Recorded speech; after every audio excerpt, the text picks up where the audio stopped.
I won't drop these items the way this auction house did.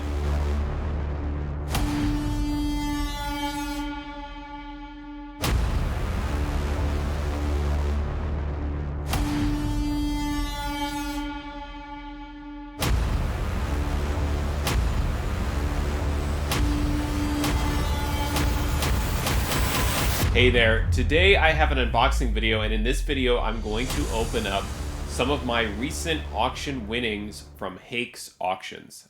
This is a stack, pretty nice stack of CGC-graded books that I won from Hake's auctions. And before I get into the books, I did want to say something. While the Hake's sort of auction experience kind of is what it is, there was a lot of disappointment with the way that sort of the final bids were handled. The short version of the story is that I think it was the second half of the last day, right when all of the sort of prime bidding activity took place, the Hake's website had an outage. And so as these items were ending, there was no way to actually sign on and check your bids or bid on any books, and everything just sort of ran out. Now, I had bids across a number of books, and I was winning some, or I had bids that I kind of used as like a tracker or a watch list type of bid, where I knew I was going to be able to come back to the site, filter by items that I had a bid on but I was losing, and then be able to maybe try and get in one last bid before the auction ended. And what ended up happening was the site went down. They had an outage, and all of the auction items ended while they were going through this outage. What Hakes decided to do was reopen all of the items that closed around that time and extended it for 24 hours. And there was a lot of like mixed reactions to this. Then there were people like me that had bids on a number of books and were winning. And once I got the notification that I had won these items because the auction had closed, then I found out that those items were reopened and I was outbid on many of them. Now, if you're looking at this box, as I am, I can't really complain too much because I did win a number of slabs, and I'm excited about the ones that I did win. But overall, it's not that these books are tainted in some way, but I'm just sort of confused about the process. Like, I'm confused about how I should even feel about it. Like, should I be upset that I lost on a number of slabs that I could have got really great deals on? Or is it okay, just in fairness to everyone involved, let's go ahead and kind of open it back up and then let additional bids come in after the fact? I think what's weird is because it's an auction house, so I imagine that there are some consignment books, but I know that Hakes too, they will purchase collections and then they're kind of selling it themselves. It's not very clear. Everything looks like it's coming from Hakes, just like Heritage. It looks like Heritage is the owner of the book, which I think even in a consignment situation, that's kind of the way it is, right? You're assuming the ownership, and then you're going to negotiate with the seller as far as what terms you're going to give to the seller. But you can't tell the difference between a slab that Hakes brought in and is selling on behalf of the organization because they purchased it through a collection, or if it's a consignment. It's not like eBay where they're individual sellers. So that's where I'm like, well, isn't it your bad? Like, if you're the auction house and you basically ended the items, whether it's you ended them early, prematurely because of the outage, like you're kind of assuming that. I'm trying to compare this to eBay. If I'm an individual seller, if I'm a seller, do I want the books to sell? Do I want it to open up? Does that give the winning bidder an opportunity to get upset and retract their bids? Or maybe even not pay because they're mad? I'm trying to think about this from all kinds of angles, and I just haven't made up my mind. Like I said, I'm happy about the books that I won, but just a little bit discouraged going forward. And things happen. It's technical. There are outages. There's technical problems. Things out of Hakes' control. I understand that. But I think what I was looking for is a little bit more other than just sort of like an email that said, this is what we're going to do. There was nothing that was communicated to me as a bidder, potential buyer. There was no like, hey, we'll take 5% off the items you win, or we'll remove the buyer's premium, or there was nothing. It was just like, this was completely our mistake. We're going to push the auction out an additional 24 hours, and if you get outbid, too bad, and that's the way it is. Now, if you're looking at it from the other side, it's like, well, maybe you shouldn't have won some of those items because it really was unfair, because bidders didn't have an opportunity at that time to come in and outbid you, so you were getting books under fair market value because there was an outage. It wasn't like a legitimate fair auction. So like I said, there's a lot of mixed feelings, I think. I have mixed feelings. I would love to get your feedback in the comments. What do you think Hake should have done? Was extending the auction an additional 24 hours the right thing to do? Should they have just let the auctions end? I'd love to get your feedback on that. But what I would like to do right now is open this up and show you which books I won from Hake's auctions.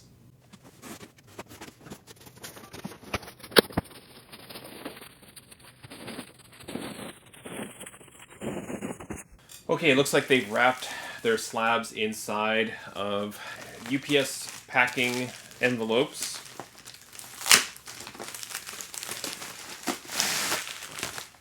And it's a bag within a bag within a box.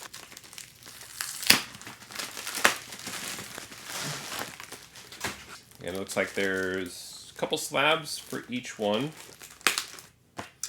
All right, and the first slab is Incredible Hulk number 449. This one is the first appearance of the Thunderbolts. And with the Thunderbolts getting the green light for the MCU, I've always sort of looked at this book from afar. I've never owned a copy, and I wanted to go ahead and pick this up. I'm giving it a quick glance here under the light. It looks like it's just, there's a stacking crease here, but it looks fine otherwise. It's really too bad, because if this book were, I'm not saying I'm cracking the slab, I'm just saying if it were cracked, then you could give it a nice quick press, and it would probably be a 9/8. Trying to see if there's maybe a soft corner here, but very, very interesting storyline, the Thunderbolts originally, where you have the villains disguised as heroes, and then just the philosophy of it going forward as the Thunderbolts series really kicked off and ran for well over 100 issues. So I thought it was timely to pick this up, and also to get it in a 9.6 white pages. You know, you're kind of getting, not necessarily a discount, but if you want to acquire the book, a 9.6 is a great spot to do so, instead of having to pay for that 9.8 premium. So I went ahead and took a shot at this in a 9.6. Next one is Alpha Flight number 3. This is not really a key of any sorts. There are some origins in this book. We've got the origin of the Master of the World. There's a Submariner and an Invisible Girl cameo, and then a Guardian origin backup story. But I picked this up because of the sort of black and white negative space cover by John Byrne. You know, with negative space covers being kind of all the rage recently over the last couple of years, a lot of cover artists doing negative space variants, or like just sort of color-coded single character variants. If you think of like the David Nakayama variant covers, where it would be like Scarlet Witch and it's a solid red or a solid white background. I've always sort of loved this cover, and I think of the Spectacular Spider-Man cover that was also done by Byrne, and it has a very similar kind of look and feel, where I thought it would be very interesting someday to display those covers side by side, even though Alpha Flight and Spectacular Spider-Man aren't related. I think it is related because of the cover design here. So this book was extremely affordable in a 9.8. It also got the white pages designation. Okay, next up is Invincible Iron Man number 7. And I got this, again, really affordable because of the grade being a 9.0. But I wanted to get a copy of this because this is the first cameo appearance, or the first, I don't know, Riri Williams appears on the last page. I'm not here to debate, first appearances and things like that. But one thing that I have seen probably since 2016 when this book came out is this debate around, if you are a Riri Williams Ironheart fan, which is the book to own. She doesn't really appear on any first appearance related cover On Invincible Iron Man 9, there's Iron Man on the cover. That's her first full appearance where she's a bigger part of the story. I love Mike Deodato. Not his finest cover, I would say. A little bit of a strange time in Iron Man's story where Mary Jane is part of the story. It's got the Civil War banner on the top, which I'm also not a fan of. So I'll just say it. I've never really liked this book. I'll put it that way. But I do like Iron Man. I do like Riri Williams. I'm very interested to see how her solo series on Disney Plus goes. And I just bought it, not necessarily to hedge my bets.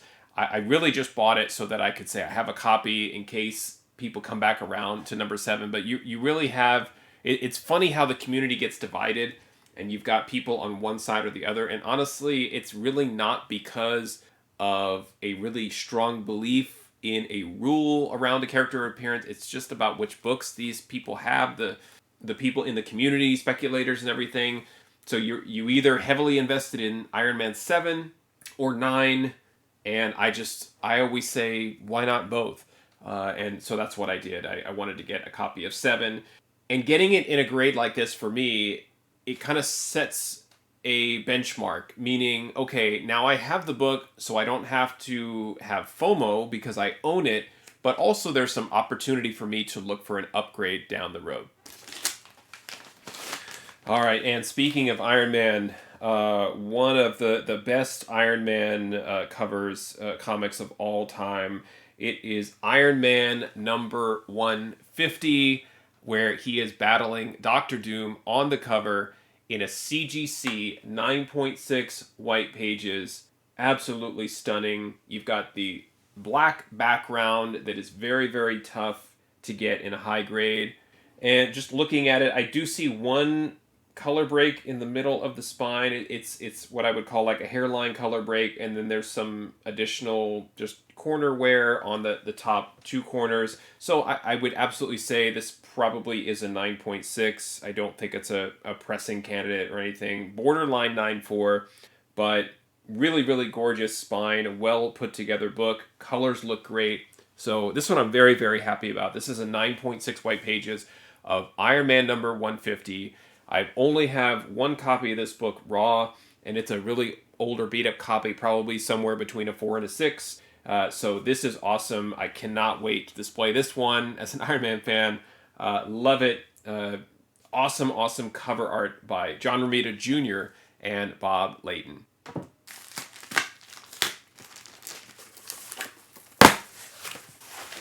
And when you love a book so much, why not get a second copy, right? This is the same Iron Man 150, but in a 9.2 white pages. And again, this was kind of one of those things like, did I really win both of those books legitimately? I think I did. I ended up placing bids on both of these early on. Hake's Auctions opens up, I think, a couple of weeks before the final bids are due. And then within the last 20 minutes before the auction ends, that's when the time can be extended. It's where the bidding frenzy kind of really happens. But I had put bids on the 9.2 and the 9.6 in early on, and they just held. They went through to that extended day, that extended 24 hours that they added to the auction. Nobody outbid me, and I ended up getting both. I didn't really want both, but I wanted one. And what I was thinking is I would put a really, really low bid on the 9.2, and then maybe I'd win that one and then have an opportunity again for an upgrade down the road. This is a very, very nice, presentable copy. In fact, the spine actually looks better. I'm seeing a lot of non-color breaking ticks on the 9.2, but for the most part, from a presentation perspective, the 9.2 looks really strong. There's a lot of creasing on the bottom, just like how the cover kind of overlaps the book a little bit. Not exactly sure why. Like, I'm looking at this and I definitely see some folds and some creases, but it looks really, really nice. I will not crack this book. I keep saying that, but it would be one that if somebody asked me, could there be a grade bump as I move it around and shift it in the light, I'm really only seeing creases. I do not see a lot of corner wear or color breaks. It looks to be a really, really strong 9.2. So there you go. I've got 2 of these now. And it is interesting having evaluated them and looking both of them over, where the 9.2 has more of a miswrap, but from a structural presentation perspective, just kind of how the book looks, the 9.2 I think looks better. So maybe I will keep both. I don't know. I don't know what I'll do with it. All right, and continuing with the controversial first appearance theme that I don't like to get into, but I do like to get books that are in that conversation. And this is one. This is Ms. Marvel number 16. This is an off-white to white pages, but it is the first appearance of Mystique in Cameo, which is kind of wordy. They don't just say first cameo appearance. A couple of other appearances: Tiger Shark, Scarlet Witch, Beast, Namorita. But this book is specifically significant because it is the first appearance of Mystique, a very, very famous X-Men villain who has appeared in the X-Men films. Huge history with the X-Men, and kind of odd that her first appearance is in Ms. Marvel. It's a little bit like how Rogue first appears in Avengers Annual 10, but the early Mystique appearances, this is one of those where it's a very, very cool cover by Dave Cockrum with Terry Austin on inks. But it's just one of those classic comic books where a very famous character appears, not in the cover, in a cameo that ends up kind of blowing up elsewhere. So, like I say, if you're not exactly sure which book to have, try to get both. I know easier said than done. If you're like, yeah, just go out and buy a Hulk 180 and 181, easy. I know it's not that easy, but I prefer to try and acquire all of the books in question if I can afford it, if I can, in the grades that I fit my budget, instead of trying to get on one side or the other. So again, Ms. Marvel from 1978, Ms. Marvel number 16, the first cameo appearance of Mystique.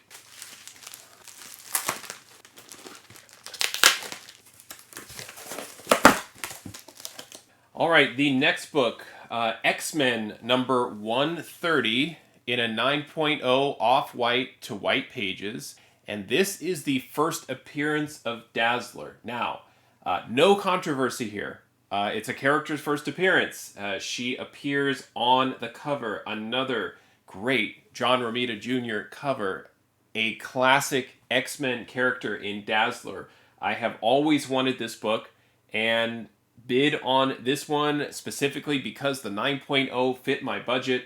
But I've got a really nice X-Men collection and have never owned this book. But this is a no doubt, no-brainer first appearance. She's in the book, in the story. It's her on the cover. So there are times too where you're like, forget the whole cameo argument and which book should I have, which side should I be on, which side are the speculators on. This is it. If you want Dazzler's first appearance, it is X-Men 130 from 1980. A really solid looking copy. The spine looks very, very good. I think there's just a little bit of softening on the corners and maybe just some kind of page wear, and also the back looks a little bit discolored. Some creases along the spine. If I were looking at the book raw, I would probably mark it maybe like a 9.2 that could use a press and a clean. But I think the 9.0 is fair on this one. But while the grade always matters, it doesn't matter to me in this case. It's one of those, like I was saying with Invincible Iron Man 7. I've got the book. I don't have to think about it, obsess about it. I can now look at it as a reminder of maybe a book that I'd like to upgrade down the road. And the last book is a book from 1964. It is the first appearance of Clea and Dormammu, with appearances by the Fantastic Four, the Mad Thinker, and Puppet Master, with a Jack Kirby cover, and it is Strange Tales number 126. It is a 4.5 cream to off-white pages. Now, normally not a grade that I'm really kind of going after or I would allow myself to go after and collect, but I really, really love this book because you're getting the double major first appearance. You have a classic Doctor Strange ally in Clea and villain in Dormammu that we've seen in the MCU. We've got Charlize Theron as Clea. showing up in the post-credit scene after Doctor Strange and the Multiverse of Madness, but an absolute key for not just Doctor Strange, but really the Marvel Universe in general. And there are times where if you're interested in certain keys, you have to figure out your budget, you have to figure out essentially where everything lines up. And to me, this grade, it really is a representation of a couple of things for me. Number one, absolutely the professionally graded and appraised condition of the book. Yes, I think we kind of all agree, for better or worse, the grading companies are assigning this grade and saying this is the condition of this comic book. But for me, also, it's an indicator of where are those bands, where are those tiers within your budget. So you can tell yourself, this is a book that I would like to get. I would like to own the first appearance of Dazzler. I would like to have Iron Man 150 with Doctor Doom on the cover. And how much are you willing to spend? And then you can kind of figure out what your price is and align it to a specific grade. Unless you are a specific 9.8 only kind of person, and best of luck finding this book in a 9.8 and finding room in your budget to pay for it, you can always look at the grade and the values and line it up with what you're willing to pay. And that's exactly what I did with this book. And for some weird reason, I'm acquiring a lot of Strange Tales books. I'm not a Strange Tales collector, and I say this about titles like Conan, Tomb of Dracula, Invaders, and then I end up buying multiple books of those titles, and then obviously then I am a collector. So I am really, really happy to add this Strange Tales book to my collection. It is the oldest Strange Tales from 1964 that I own, and really, really happy that I ended up winning this one from Hake's. So those are the books that I won from Hake's. What I really wanted to do was focus on key books, key character first appearances, or key covers in the case of Iron Man 150 with Doctor Doom on the cover. Now, I know I acquired Alpha Flight 3 in a 9.8, but that to me was very affordable, and I did bid on some of those in a 9.8 where I was like, if I could get them at a very, very decent price, I would go ahead and purchase it. But the majority of my bids were really more directed at keys only, because I knew that most of those I was not really willing to pay the 9.8 value of those keys. But as the 9.8 values continue to fluctuate in this market, my theory was if I were to get the keys, not necessarily in any grade, but in as high a grade as I could afford, that it would make sense to acquire those. And really that's been my strategy recently with Heritage auctions, Hake's auctions, eBay, or whatever, is I think that those are going to continue to carry value as we figure out kind of where the market is going to settle over the next year or two. And regardless of whatever happened at Hake's, I'm very pleased to add these slabs to my collection. I just don't know if I'm going to continue to participate in auctions from Hake's. Now, I don't believe they're going to have an outage with every auction. It's just I might not spend as much with them, maybe find a few books or something like that, and just maybe scale it back a little for next time. Thanks for watching, happy collecting, and see you next time.